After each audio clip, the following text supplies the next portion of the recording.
Hi, everybody. Welcome to Conversations with Calvin, We the Species. Happy Happy Tuesday, actually. It's Tuesday, the 22nd of March. So we've now crossed over and it's now springtime. And I've been chatting with Kamene Bacon, and we've been chatting for the last couple of weeks to kind of plan this. We met actually through a joint friend of ours, mostly yours, not necessarily mine, Theodora Voss. And from Theodora's recommendation, and you and I connected, and the work you do, relationship coaching with art therapy. I want to do my little monologue by saying, and I'm not a therapy guy, and I'm not a social expert, sociologist. However, it's my observation, talking to so many young Gen Zs and millennials these last year and a half, teaching at Rutgers University, my impression is never before in world history has couples and individuals needed more help, i.e. art therapy, belief therapy, belief theory, actually. Never before have they needed so much guidance and help as now, and there you are in the middle of this. So it makes it very propitious. It's a great word. I looked it up before we went on air. It makes it very propitious and timely that, you know, you and I are going to sit and chat really about something I didn't know much about, you know, art therapy. And so we're going to kind of plunge into that. So the monologue is done. I'm actually adding something to the agenda to talk about while I think of it. Okay, I write this stuff down. So without further ado, what a thrill for me to introduce you, Kamene Bacon. And I guess just maybe just a little bit of a bio and really how you got to where you are, and then we'll talk about what you do. Absolutely. Thank you so much, Calvin. I'm super excited to be here and honored to be a guest on your show. And how I got here. So I had no idea what art therapy was at all either before I got introduced to it. And so, you know, going through college, I knew psychology was an interest of mine, but I also had this really big creative side and passion. And at first I wanted to like just throw all the psychology out and just become, you know, an art major photographer. And later down the line, found out that there was a way I could put the two together. And there is this amazing profession and world of art therapy. And so I was like, the first introduction that I had to it totally blew me away. And I finally felt connected to something. I was like, oh my gosh, like there's a way that I could express myself without having like to only use my words. And I can use that creative side, and it can help me, it can help others. I want to help others. And so I really dove into the world of art therapy. I started working in a memory care facility with elders with dementia, and learning like even then that's a different way to do art therapy with them because of the cognitive capacities they have. So being able to serve that community and connect families with their loved ones in a different way through art was very powerful for me. And then I worked with some athletes because I was an athlete growing up and played sports in college. And I saw that identity was a big challenge when that part of their lives and careers was complete.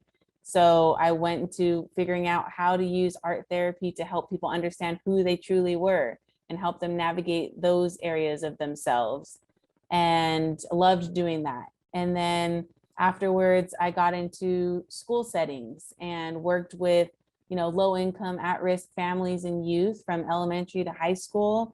And that really happened like during the thick of COVID, right? Like the start and the whole year and a half that I was there during COVID, learning how to transition to telehealth and doing stuff on Zoom with kids in elementary, middle school, high school that didn't even know how to navigate, right, this whole new world. And so it was a very powerful place that I got to be in, to help them through art, how to express and navigate this crazy pandemic challenging time that no one knew what to do with. And then after doing that work, I moved to Phoenix, and I knew that I wanted to start my own business doing art therapy in the way that I wanted to do it. And I've always been really interested in connection and relationships. And I knew that I wanted to create amazing retreats to bring couples together so that they can build their bond and leave stronger connected than they were getting there, and show the power of art therapy of how to build a relationship and a person individually. So all of that's kind of been like the evolution of me as an art therapist turned relationship coach. And I just value being able to show people that they are creative. Everyone is creative, whether they think they are or not. Everyone relates creativity to drawing or painting or music, but there's millions of other ways that you're being creative every moment of the day. And so I'm a huge advocate to help people really see like the power of them in the creative way and how they can use that as transformation work for themselves. It's a wow, because what you said, it just hit me. What you said is so, how do I explain this without going into a 3-hour explanation? But all my life, most of my life stuck inside me was something creative that I never had a vehicle, i.e. like you. I never had a vehicle to explore myself, and so I just went through motions and several different careers, rather lengthy, and doing what I had to do. But there was always something inside that wanted to come out, and it was a creative thing, and it got me into becoming a novelist and a journalist and a broadcaster and a professor at Rutgers, and but that was all stuck. And so my point being, I just think it would be so wonderful for people to explore what you just said, Kamene, the creativity that's inside. We all have it. And if I would have had this, 25 or 30 years ago, it might have made my life easier, better. I don't know. But so I'm listening to you and I'm realizing, wow, what you said is so right on. Because there's creativity in all of us. You just got to get it out and find it. Right. So my next question, and really what you said is a real wow for me, because I lived it. Yeah. I lived what you were talking about, and I'm here because it took me 4 or 5 decades to find it. But if I would have had that kind of guidance that you, I'm very exuberant about that. It's like, oh wow, it's like a light bulb went off. So exactly what is art therapy? So imagining traditional therapy, right, where you're talking out what you need to express or process, but I use art and just the creative process in my sessions and in my work with my clients to be able to pull things out within them that they probably wouldn't have been able to tap into just through speech. Because a lot of times, I'm sure either you or someone watching this has probably either heard or said before, man, I just don't know how to put into words like how I feel. I just can't even explain what I feel about you or how I feel about you. Or I understand, I know what I'm feeling right now, but I just can't like explain it, right? That's like a conundrum that everyone has experienced before or heard before.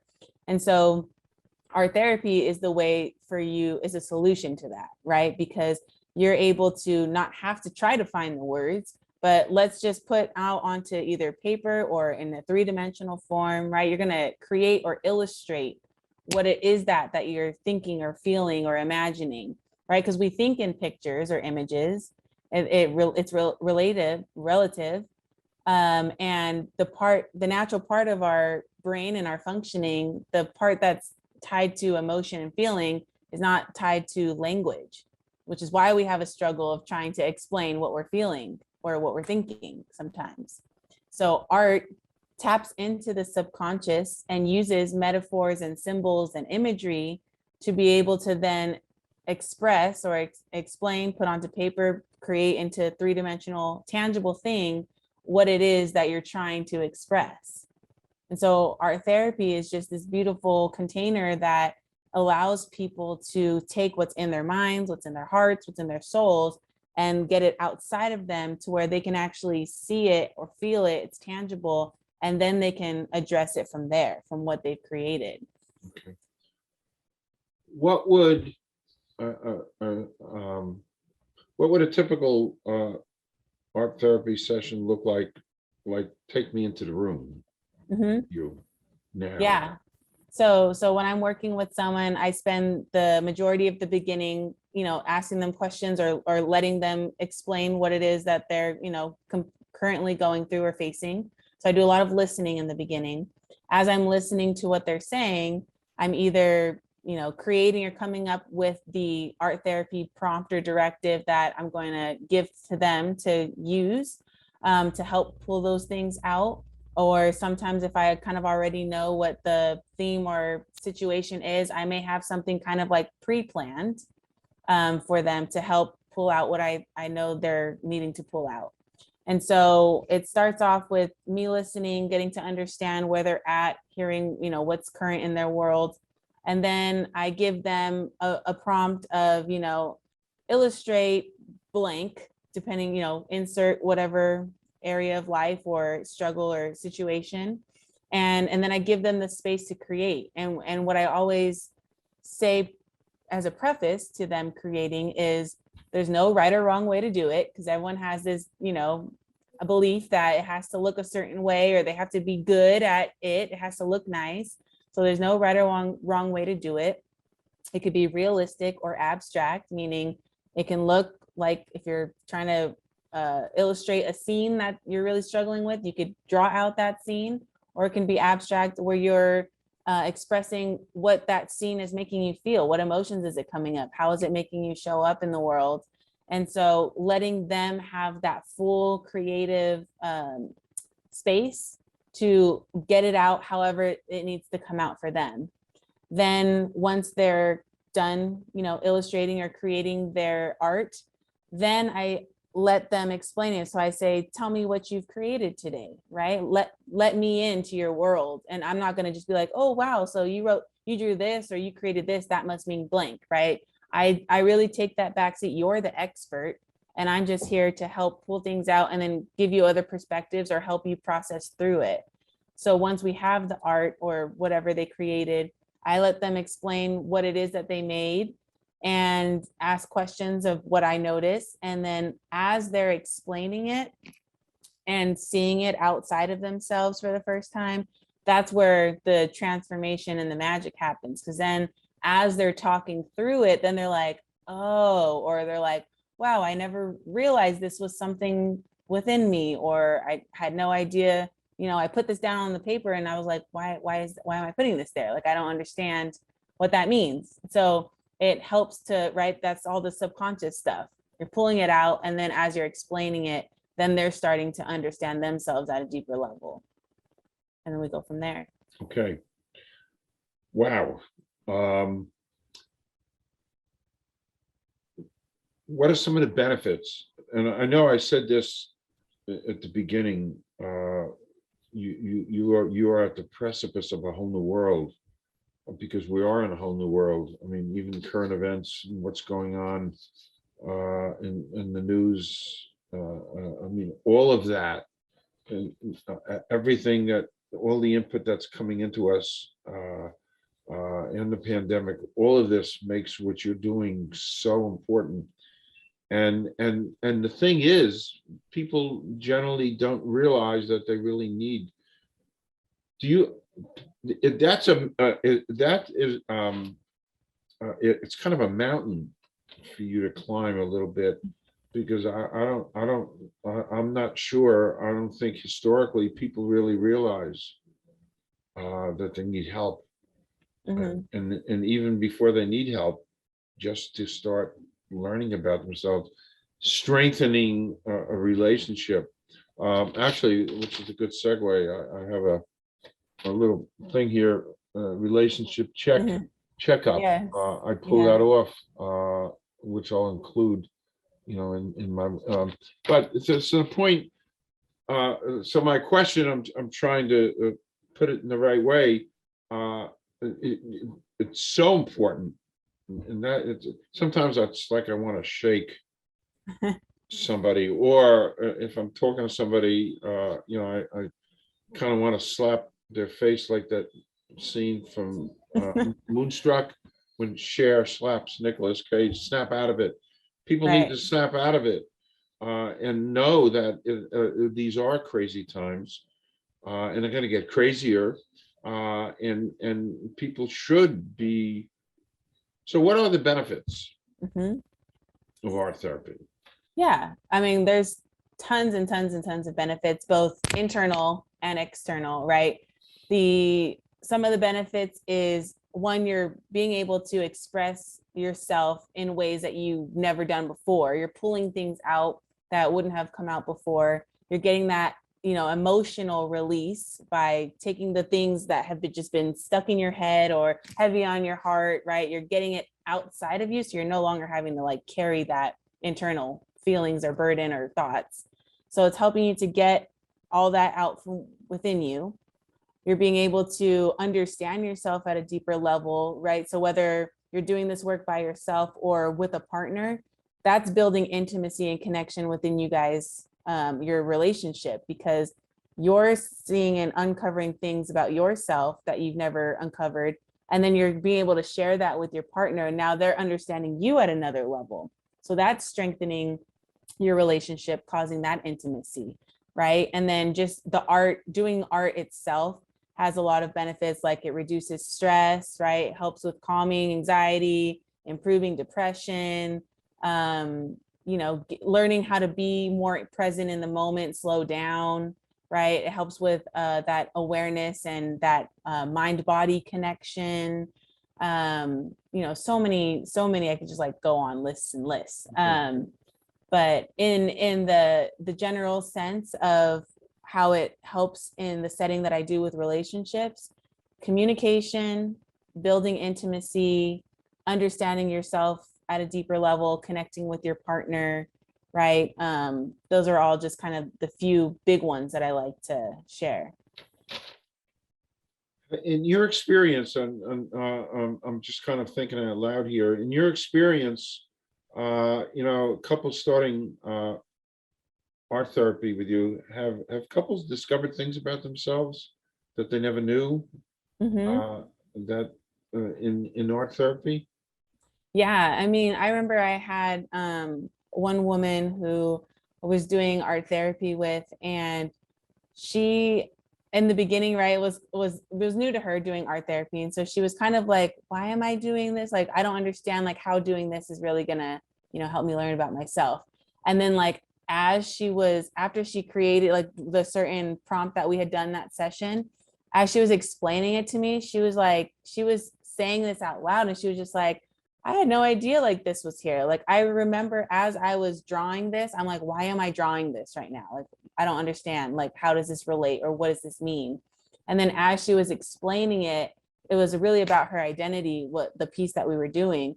And as we were explaining it, she was just like, oh, okay, I get it. And she was like, this makes a lot of sense. And I can see how I'm being this, right? Like this is who I've been showing up as. Uh-huh. And so it's like things like that where it really needs a lot of trust in the beginning when I'm working with clients, because again, they're like, I don't see how just drawing this out is going to help, right? Like I have to really gain their trust of like, trust the process. I promise you it's going to help. It's going to like, shed light to things that you didn't know were there. Okay, just to go off topic a little bit, two off topic things. One, is I'm staring at your T-shirt. Yes. What does that mean? that your past is not your future, right? Things that you may have done in your past or experienced in your past, that's not a stamp or a shackle, a weight that you have to drag into your future, right? Also, just you as a person, who you've been in the past or what you've done, that doesn't have to create, like, your past circumstances are not your identity. It doesn't, you don't have to carry that forward with you. Okay. And so that's, yeah, short answer. The past is not Yeah, necessarily future. right. I like Doesn't that. have to be. Mhm. I like that. I've been staring at it and trying to figure that out. Then it just hit me, and I'm glad I asked. The other question I want to ask, it's a Calvin question, and I didn't really prepare you for it because it's nothing much to prepare. It's you don't have to answer it. It's a one-word answer. So here's the question. Excluding family or friends, somebody living or dead you'd like to spend a day with. Could be a couple people, none, whatever.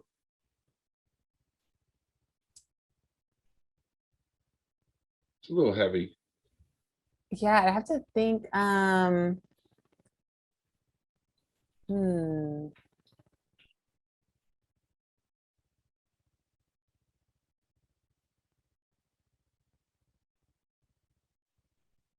And if nothing comes to mind, that's okay I'm too. not sure. Maybe I got to come back to that. Think on it, and you can come back to it. Is there a particular approach to working with couples? Did I somewhere in our notes, in my notes, Mhm. you put them in 2 virtual rooms? Is that right? Yeah. So typically, when the way that I approach working with people in relationships is the same way I would approach it if they were not in a relationship. I'm focusing solely on you individually, right? And so everything that we're going to work on and focus on is directed at you as, person A in the relationship, and how is, all of these things impacting the way that you're showing up and how you're being in the relationship, because I want to help people take full ownership into their part, right? Their role. And even if they feel like, okay, this is the situation we're going through, and it's because right, because my partner is acting this way or saying these things, blah, blah, blah. It's like, cool. So they're doing that, but like, what's your role in it?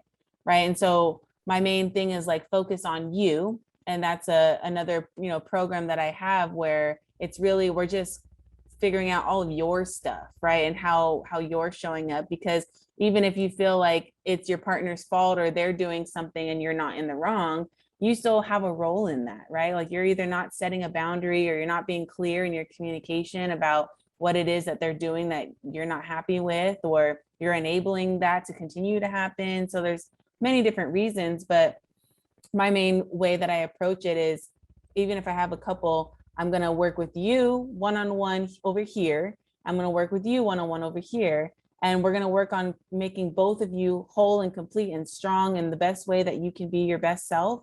And then we'll come together, and how does that now interact together as a couple? And how do we make 2 whole, complete people be stronger, whole, complete unit, right?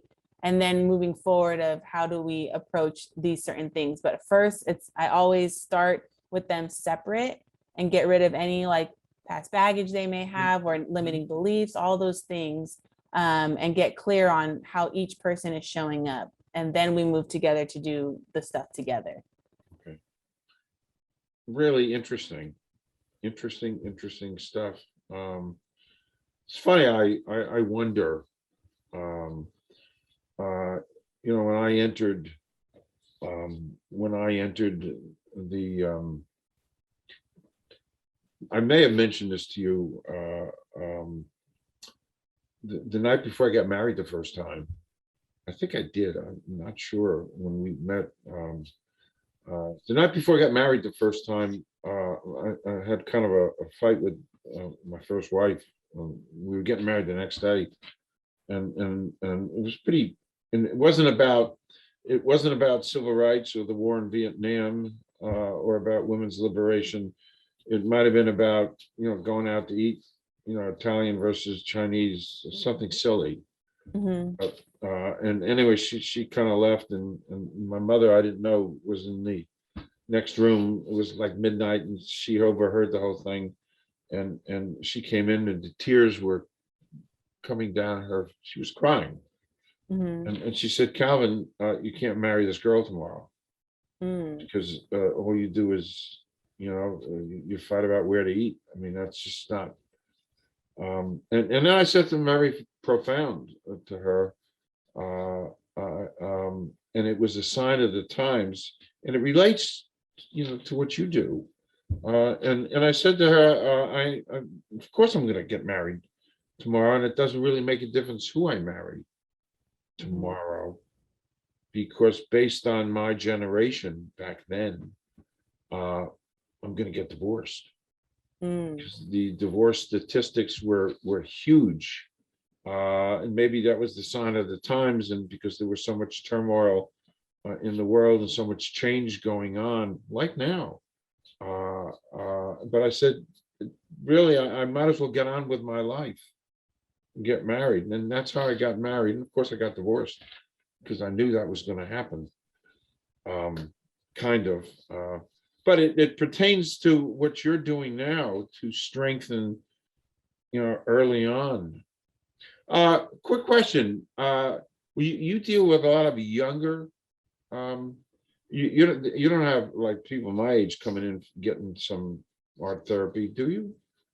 I have not experienced the older age range coming in. I would say the oldest that I am around currently that are kind of still in this um, work or in this setting is probably like 40s, 50s. The young, to me, they're young kids. Yeah. Wow. Well, Not to say that, it's not, they're not capable of doing it, but also what I've learned, right, is that the older that someone is in age, they typically become more set in their ways and are less open to new information or changing certain parts of themselves, right? And that's kind of like a cultural mindset of, well, I'm just stuck in my ways, or this is who I am. I've done this for 30 years, or, whatnot. Even if that is a, an unconscious limitation that they're having on the possibilities of growing as a person or a couple. So, that can definitely be an obstacle, but okay, yeah. okay. Yeah, you did kind of hit a nail there when you said, set in ways. After 44 years, I'm set in my ways with the lady out in the kitchen there. Um, it is what it is. So, the next segment of our chat, uh, I'm really looking forward to, because you're going to be doing a couples retreat Yes, in one of my favorite places. Actually, it is my favorite place on earth, Sedona, Arizona. So, talk about this couples retreat. I have a whole bunch of questions. Are there still room for other couples to? yes, there are still room, or there is still room.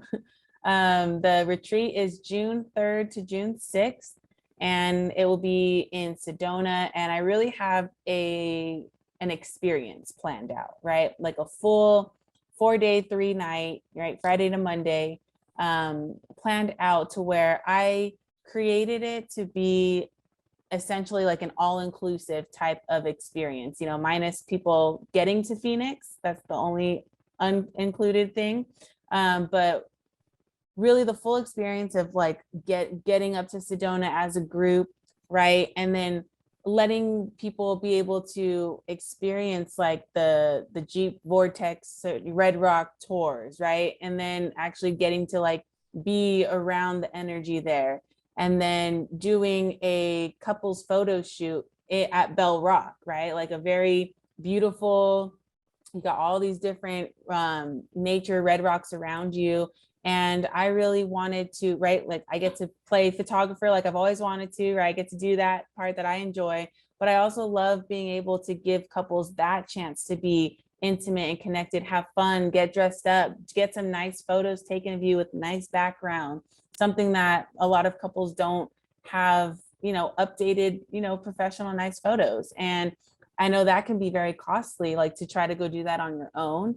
And so I wanted to create that as a fun, activity as well. But I have, also art therapy is going to be intertwined throughout the whole retreat and experience, and really doing like that personal growth of how can I see where I'm at right now and where can I level up as a person and as a partner for my partner, right? How can we level up together intentionally so we leave this retreat not only being more connected and like at a deeper level with each other, but we're also leaving here being better than we were coming here, right? And so it's not like the type of retreat of like, oh my God, like my relationship is falling apart and this is going to save us. Like some of those people may be there, right? Like that might be something that someone is called to do, but it can also be for couples that life is going great and I am great, but I also know I can be better, right? And like having that sense of like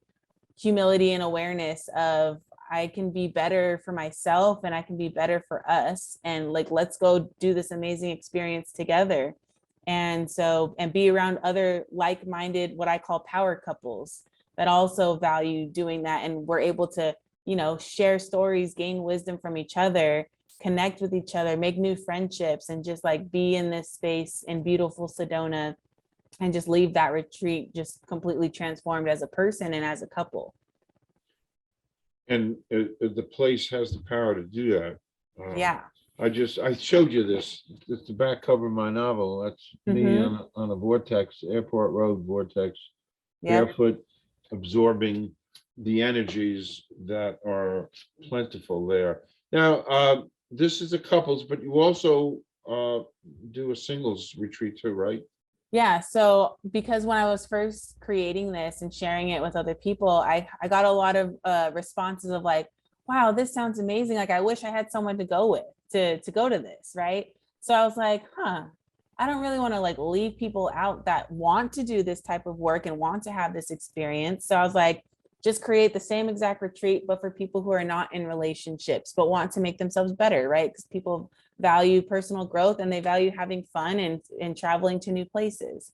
And so I created the same retreat that will be for individuals or singles that are not in relationships. That will be at the end of October and still in Sedona. So like you're still going to get the same exact experience, the same work, all of that fun environment, but it'll be for people that are not in relationships. Nice. It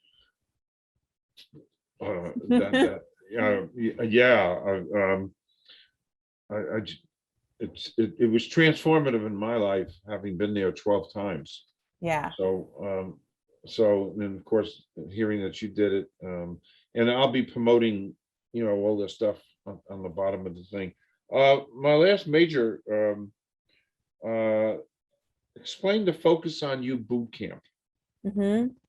Yeah. So the Focus on You, I created that in relation to the work that me and my husband did, prior to being just even boyfriend, girlfriend at that point, because we both value like making ourselves better.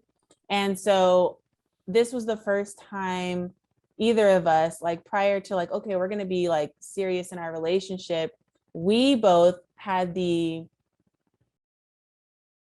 was important to us that the mistakes and the things that we experienced in our past relationships were not brought into our current relationship. Interesting. And so what we did was we focused on ourselves, right? Like we were still seeing each other, dating, but we were like, I'm going to hire my own coach. You're going to hire your own coach. And we spent 6 months doing our own work of coaching, being coached, and uncovering all those like past baggage, limiting beliefs, what were our values in relationships, what was our vision for what we wanted in our relationship.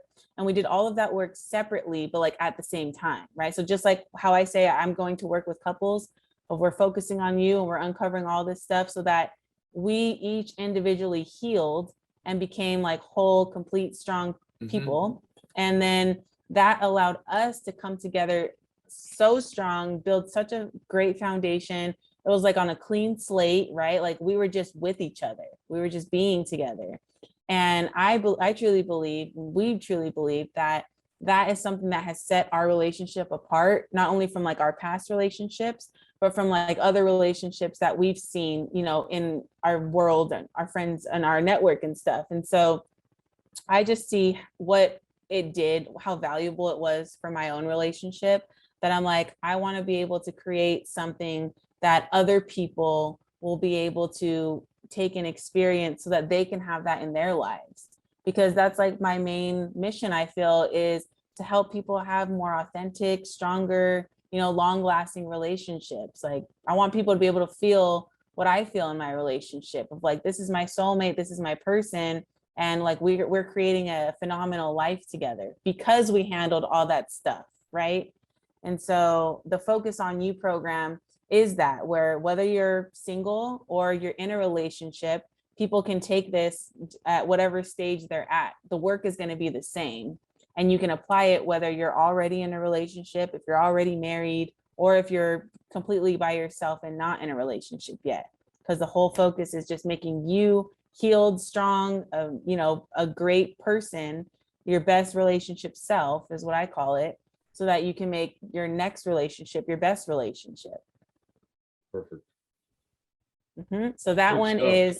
is a group program that is done virtually. So in Zoom, wherever you are in the world, I have it.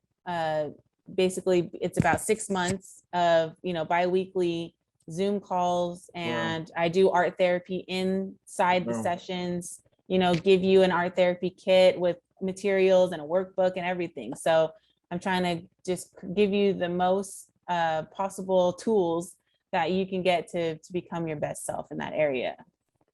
That's a great, that boot camp thing is a great thing.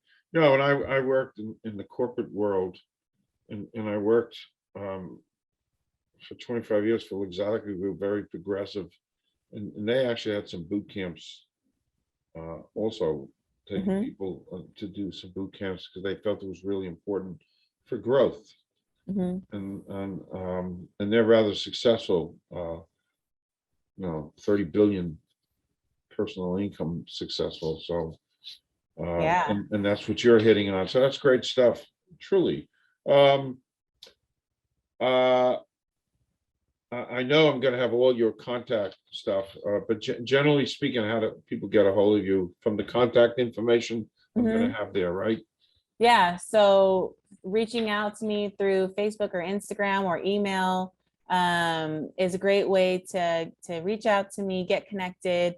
We can hop on a connection call, which that link will be, you know, below. That way I can really get to know who you are, what's your vision for your relationship or your life, where are you trying to go, what's holding you back. And then that way we can actually, like, you know, create a game plan, whether it's coming to a retreat or my group program, or working with me one-on-one for something more tailored to, you know, your specific situation.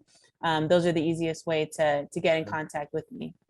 Fine, and that stuff will be all here. My last question, which is, it's not silly, but you went to New York last week for your first time.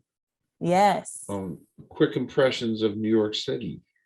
New York was an experience. It was slight stimulation overload for me. Just, it was amazing. I mean, just so many people and things happening, movement, sounds, smells, like buildings, right? All the things, like it was just complete sensory, like, whoa, like I'm here. And I can see how, like, you know, it's just so diverse. There's so many, like each little different town we went to gives a whole different feeling. But it was so cool to be there, not only because like my husband and I really like watching like all those like cop shows and like SVU and all that. So we're like, oh, that's the place where they go for this. And like, oh, we're finally seeing that building. And, you know, we went on the Empire State Building, we walked across the Brooklyn Bridge. I mean, all the things. So it was like so cool to like actually be like a feet on the ground there. Had some great food. So yeah, it was great. Was that the first time for your husband too? Yeah. Oh, so Yeah, Wow. both of our Both of first you. times. Yeah. Wow. Yeah, we were like nerding out a little bit, just of like, we see all these places on the shows and stuff, and like to actually be there, like we went and walked down Wall Street, saw the New York Stock Exchange, all of the things. So it was really cool. Wonderful. So we've done our thing. And I'll formally, I mentioned this before in one air, after your retreat, if you want to come back and talk about it, you can come back here and talk Yeah, about anything whenever you want, because we're friends. And I sit in this chair 7 days a week, so it's fine. So please do come back. I can't absolutely. thank you enough for your time and your passion and your energy. This was great.